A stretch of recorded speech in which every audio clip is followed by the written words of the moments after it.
Dans le cadre du projet Enseignement et encadrement à distance, le groupe scolaire Taïba Elite déploie tous ses efforts et met en place tous les moyens nécessaires pour réussir cette nouvelle méthode de travail. Un grand merci donc à toute l'équipe pédagogique, au staff administratif et à nos chers apprenants et leurs parents pour leur compréhension, leur engagement et surtout leur implication.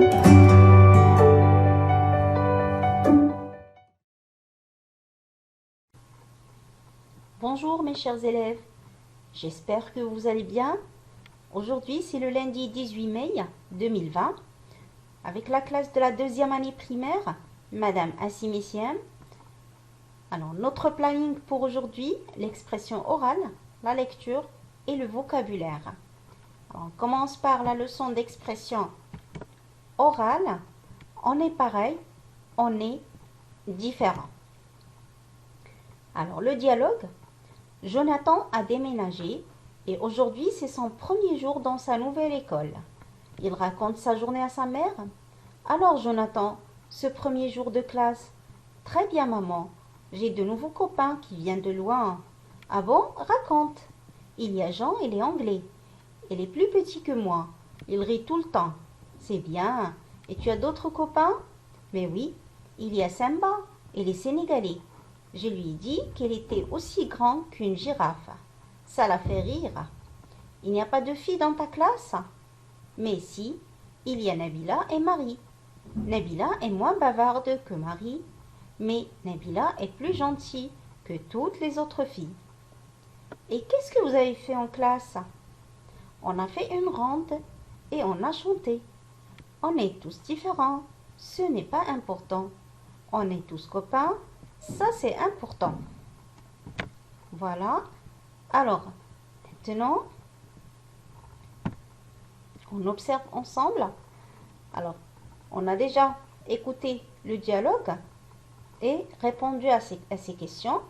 Alors, quand a eu lieu le dialogue que vous venez d'écouter? Donc, le dialogue a eu lieu après la rentrée de l'école. Jonathan parle de qui? Jonathan parle de ses copains. Compare Samba et Jean. Qu'est-ce que tu peux dire? Alors, Samba est plus grand que Jean. Alors maintenant, je vous ai demandé de souligner les expressions ou les phrases qui nous permettent de faire la comparaison. Donc, quand on lit le dialogue, on va trouver les phrases suivantes. Il est plus petit que moi. Il était aussi grand qu'une girafe. Nabila est moins bavarde que Marie. Nabila est plus gentille que toutes les autres filles. Donc voilà les expressions citées dans le texte ou dans le dialogue. Alors maintenant, construis une phrase pour comparer deux élèves de ta classe. Construis une phrase pour comparer deux élèves de ta classe. Très bien. Alors maintenant, on va passer à la séance de lecture. Une grand-mère au volant, grande main, Cadbury. Voilà. Alors pendant la séance précédente, après l'explication du texte, on a répondu à certaines questions. Dans quel pays se passe l'histoire? L'histoire se passe en Australie. Qui est grande-main? De quel nom est-ce l'abréviation? Grande-main est la grand-mère du narrateur. Grande-main est l'abréviation de grand-maman. Qui est Steven? Comment l'appelle-t-on encore et pourquoi? Alors Steven est le plus petit-fils de grande-main. On l'appelle aussi Cadbury parce qu'il a des taches de rousseur marron qui rappellent les biscuits au chocolat de marque Cadbury. Comment imagine-t-il grand-mère en général? Il imagine les grand-mères dans un fauteuil à bascule en train de tricoter ou de faire du crochet. Est-ce que grand-mère ressemble à ses grand-mères et pourquoi? Alors sa grand-mère ne ressemble pas du tout à ses grand-mères puisqu'elle est camionneur, qu'elle ne porte pas de robe mais une salopette. Très bien. Alors, maintenant, on va réécouter la lecture du texte une autre fois pour pouvoir répondre aux autres questions. Alors, on commence. Grande-ma ou une grand-mère au volant. Grande-ma Cadbury. L'histoire se passe en Australie de nos jours. Ma grand-mère conduit un semi-remorque appelé Totsi. C'est un canoë de 36 tonnes. Grande-ma voyage en général d'un état à l'autre en transportant toutes sortes de choses, des pièces détachées d'automobiles ou des boîtes en carton. À la mort de Grand'pa, il y a 3 ans, elle a repris l'affaire et depuis elle sillonne les routes. Quand elle est devenue camionneur, j'ai failli mourir de honte. Je pensais qu'une grand-mère de 67 ans passait son temps à tricoter ou à faire du crochet, assise dans un fauteuil à bascule. Mais ce n'était pas le cas de Grand'ma. Je ne parlais de ma grand-mère à personne. Mais un jour, Benny Steiner, un garçon de ma classe, l'a vue. Il distribuait les journaux alors que Grand'ma prenait la route de Sydney à Melbourne. Plus tard, Billy m'a raconté qu'elle avait failli tomber dans une poubelle en l'apercevant. En salopette kaki, toute neuve, elle scrutait la route par-dessus ses lunettes. Il m'a dit qu'il ressemblait à une petite poupée dans l'immense cabine du semi-remorque. En arrivant à l'école, Billy a propagé la nouvelle. Je me suis cachée derrière la remise en souhaitant mourir. Mais Sheila Fonbenner m'a découvert. Je sais pour ta grand-mère Cadbury, m'a-t-elle dit.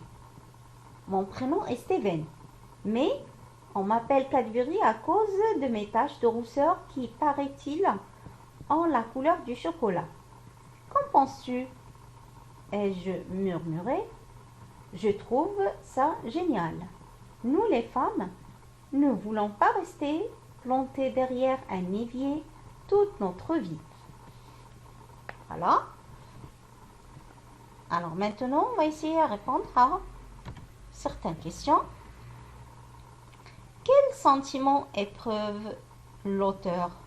Quel sentiment éprouve l'auteur? Qu'est-ce qu'un évier? Qu'est-ce qu'un évier? Où se trouve-t-il dans une maison?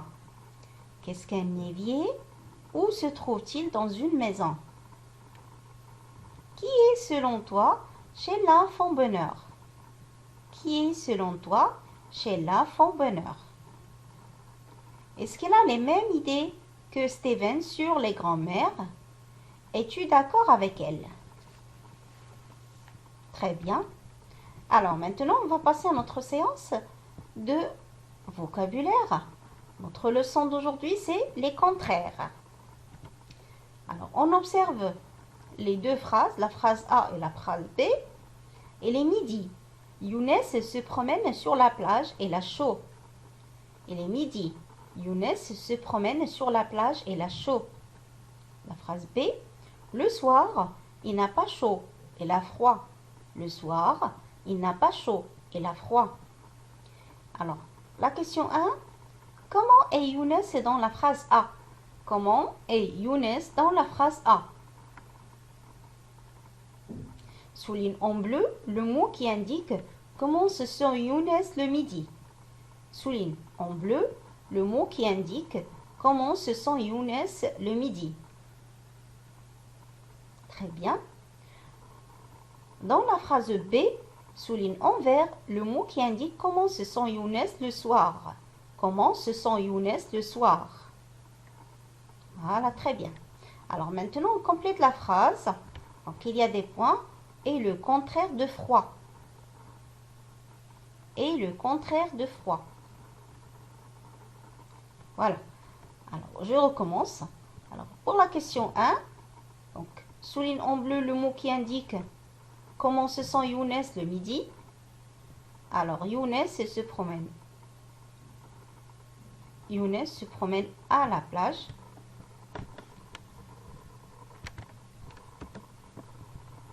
Et là, chaud. Et là, chaud. Donc, voilà la phrase qu'on doit souligner. Donc, le sentiment de Younes à midi, qu'on doit souligner avec le bleu. Alors, moi, je vais écrire avec le bleu. C'est chaud. Voilà. Ensuite, souligne en vert le mot qui indique comment se sent Younes le soir. Le soir, il n'a pas chaud. Et là, froid. Il n'a pas chaud. Et là, froid. Donc, Younes se sent le froid. Je vais souligner avec le vert. D'accord? Alors, complète la phrase.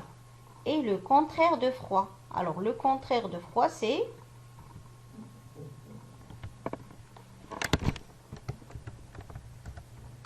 chaud. Et on l'écrit avec la couleur. Comme ça. On peut faire la différence. Voilà la réponse. Alors, chaud est le contraire de froid. Très bien. Donc, le contraire, regardez ici. Il n'a pas chaud et la froid. Il n'a pas chaud et la froid. Donc, le contraire de chaud, c'est froid. Le contraire, c'est un mot qui a le sens opposé. Qui a le sens opposé. Très bien. Alors, on observe maintenant, je retiens. Alors, un mot de sens contraire est un mot de sens opposé. Par exemple, chaud, le contraire, c'est froid. Parfois, on ajoute une syllabe qui exprime le contraire au début du mot. Comme heureux, le contraire, c'est malheureux. Heureux, le contraire, c'est malheureux.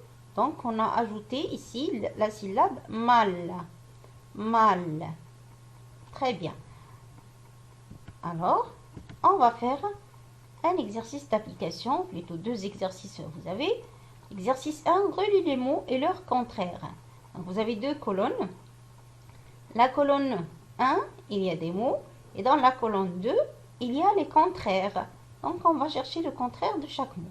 Bien, lentement, perdre, joie, jamais, singulier, sous. De l'autre côté, tristesse, pluriel, mal, toujours, rapidement, sur, gagner. Voilà. L'exercice 2, suis l'exemple, compare et souligne la syllabe qui exprime le contraire. Donc là, vous allez juste souligner la syllabe qui exprime le contraire, comme dans l'exemple. Heureux, le contraire, c'est malheureux. Donc, on a ajouté la syllabe mal. Donc, dans chaque mot, vous allez faire la même chose. Faire, défaire, poli, impoli, juste, injuste, coiffer, décoiffer, utile, inutile. Très bien. Donc, comme ça, on a terminé notre séance. Je vous souhaite une excellente journée et à la séance prochaine. Au revoir.